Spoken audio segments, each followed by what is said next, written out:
January 2011, we had 16 traffic collisions, 9 of which were injury involved. 1 was a DUI, and we did not have any fatals. We had 4 DUIs last year as compared to 1 this year, and we didn't have any fatals last year as well. For February, we had 14 traffic collisions, 5 of which were injury, no DUIs, and no fatals. We have a lot of additional officers on the 14 who are trying to make as many contacts as possible, and you know, we're trying to get the DUIs off of the freeway. It was a burglary of it's an other structure, which means it could be an outbuilding or barn or a trailer. And that was at night. We had 1 grand theft from a private residence or a yard. And it looks like it was in the afternoon. 1 petty theft from a building, which means somebody went in and took something.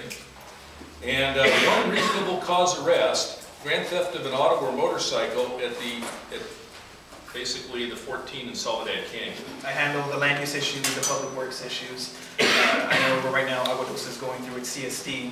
There are a few concerns with the community regarding questioning use on the shoulder area and commercial parking on lots. From what I hear from the planning department, a lot of those are being addressed. For the most part, I just wanted to come and introduce myself, let you know that I'm always accessible for whoever needs me to come out here. I'm out of the downtown office, but more than happy to drive up here. The last time that I was out again was in September of 2009. And at that time, what I said was after all these years of working city and county planning, we were ready to release the draft documents and kick off the hearing process. So we released those documents, we started the public hearing process. We did send a notice, 1 notice for every parcel in the Santa Clarita Valley, which was about 30,000 parcels. I didn't bring an example of one, but most of you may remember it was kind of a big yellow piece of paper and you folded it out, and on the back we said, this is what your current land use designation is, this is what your current zone is, and then this is what we're proposing. So we tried to publicize it as much as possible. And at least from the back of the room, you can probably see this light green color. And what that light green color means is rural. So it's still, Agua Dulce is still designated as rural land. Obviously, that's been the desire of the community of Agua Dulce for at least the last 30 years. There is some commercial on the map. It's probably impossible to see from where most of you are sitting, but it's focused where the existing commercial is, right up the street where the market is. At the intersection of Agua Dulce Canyon and Sierra Highway, the La Chene restaurant, of course the winery, and I think there's a couple of other commercial uses there. And then in terms of industrial, again, it's where it already is. We're not really looking to expand those. As you know, you have a CSD. I believe it was adopted in 1984. And several years ago, the town council started work on updating and expanding that CSD and expanding the boundaries of that CSD. That's also something that we've been working on with you guys for a few years.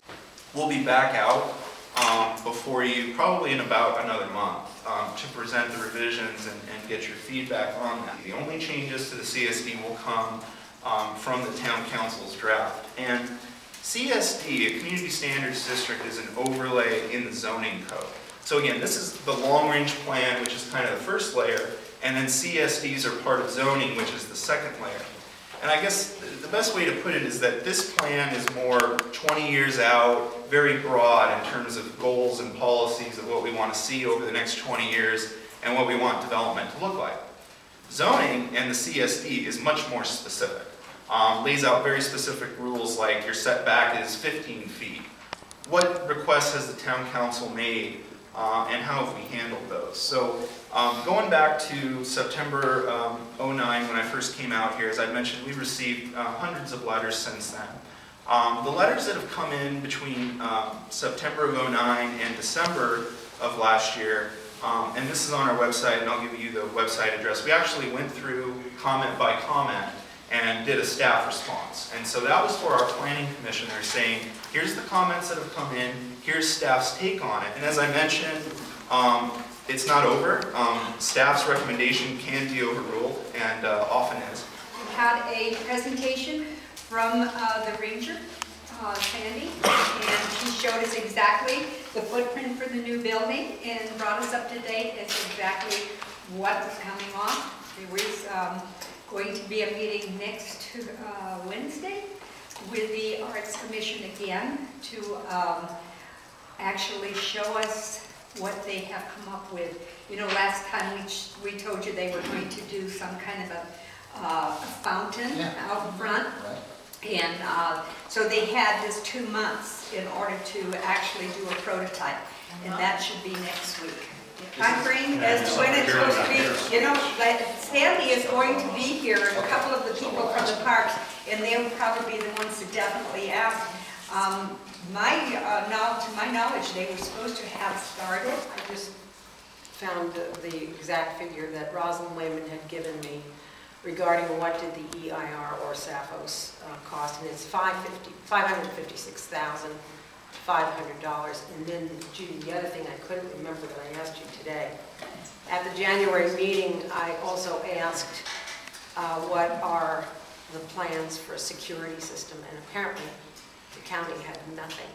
Was there ever a resolution taken by this town council, and I've gone through the minutes for this last year and I don't see it, or in past years, to have a vote, a community vote on an interpretive center at all? With, you know, the health care and the high-speed rail and everything else, I'm so tired of government deciding to do something for us if we haven't decided ourselves. Jane Kigo here reporting for the Acton Good Old State News. Today is March 8th, 2011, and the St. Marys Catholic Mission here in Acton hosted a Building Fund concert in Palmdale at St. Mary's Church, where they had a special guest from Yale University. The Spizzwinks came out and did their show.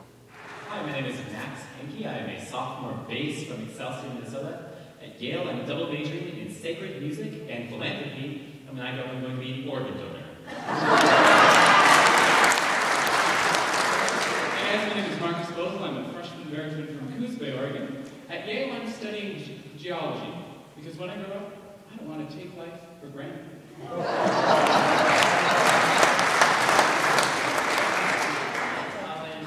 I'm a second tenor sophomore from Norfolk, Virginia. At Yale, I'm studying South American language and culture, so that when I grow up, I can work for Amazon.